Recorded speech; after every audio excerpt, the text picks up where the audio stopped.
How y'all doing? Matthew, how are you doing? Matthew, how do you feel like the defensive line has progressed in the team? I feel like we've progressed a lot from day one. We get tough coaching. We're able to capitalize on that coaching. We get praise. We're able to capitalize on that praise. You take both with a grain of salt and continue to get better. Are you moving back between defensive end and nose tackle? Really, all of us are cross-training because, you know, with so many guys who are so talented, we all have to learn how to play each and every position because depending on the game, depending on the opponent, you know, Coach Rock and Coach Pruitt might think that one person can do this, the next person can do that, and it just matters about winning. So. And what was it like to get Brian Garland back in the team? Oh, it's great. You know, he's a good guy. He works hard. He runs the ball, plays hard. Like, you know, there's no really complaints with Karat. So, you know, that was a good thing. Can a guy that's under 300 pounds play the nose guard in this defense?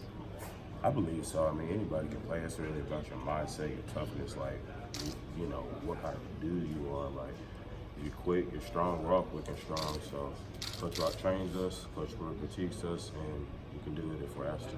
What does that rotation kind of look like in camp most often? You know, everybody's been able to do a little bit of everything. Some guys work primarily at one space, but we've all really gotten all 3 or 4 positions.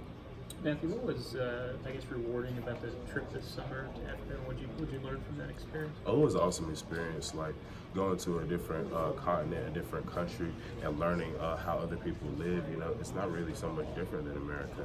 And then when you think about it, you're there and you're like, hey, how can I get better at football? Because you feel like you're behind everybody else. And then at the same time, it's just like, wow, looking at all these things, it makes me a better person, leader, and football player. What were some of the things that you did over there? And you mentioned trying to do some football work. How were you able to kind of fit that in? The main purpose of going over there was leadership through sport. So we met with a lot of different programs and organizations that bring sport into that country, and we tried to make an impact there. And then, hey, when me, Josh, and Cheyenne, who were the other 2 football players, saw a field, we had our cleats and we got some work. What kind of work did you do when you just had your cleats? Just, you know, like as a D lineman, you do get-offs, you work your hands, you kind of, you know, do a little pass rush on air, coming out your hip, stuff like that. Are you thinking while you're over there, hey, what am I missing out on, you know, by not being here? Or how do you kind of balance that in your mind, knowing you're doing something important over there, but, you know, not being here? I didn't feel like I was missing out on anything in particular, just because like Coach Pruitt and everybody was behind us when we went.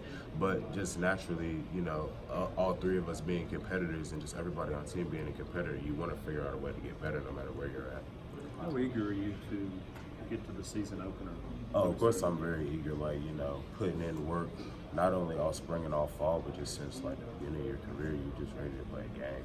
There's so much, whether it be youth or new faces on the defensive line. Do you kind of take it upon yourself to kind of, you know, show those guys that, you know, are just now learning the ropes, and or, you know, even though the JUCO guys, they're just new to the program?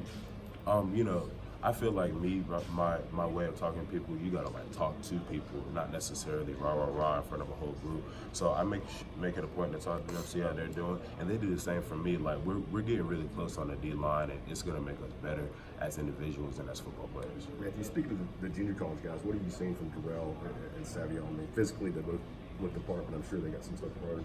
Oh yeah, I mean they definitely both look the part. They're working hard. They're making their bodies even better than they already were, and they're playing hard, and that's really all you can ask for. What is that dynamic like since you've been here longer than anybody in the defensive line room? How would you describe it that's like? I don't really think about it often. I know that there's a high expectation for me, and I just try to meet it every day. But whether I was here for a day or here for the time that I've been here, you know, that's just the mentality that the whole team takes in everything.